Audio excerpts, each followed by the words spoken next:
Welcome. If you want to set up alarm clock in your iPhone 12 mini, at the first you have to move for the clock application, then from the word clock we have to move for the alarm, and you can pick up, for example, this one. So let's click to change. Right now we are able to set up the hours at the first, so let's go like that. We are going to sleep around 8.5 hours.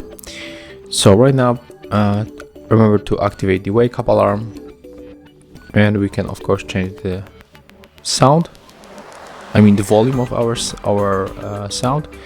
Let's change of course the ringtone,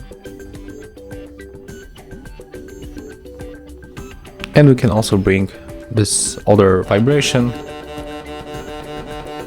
So let's go for this one, and right now we can just click down to confirm, and as you can see, here it is.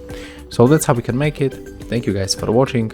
Leave thumbs ups, comments, and subscribe to our channel. See ya!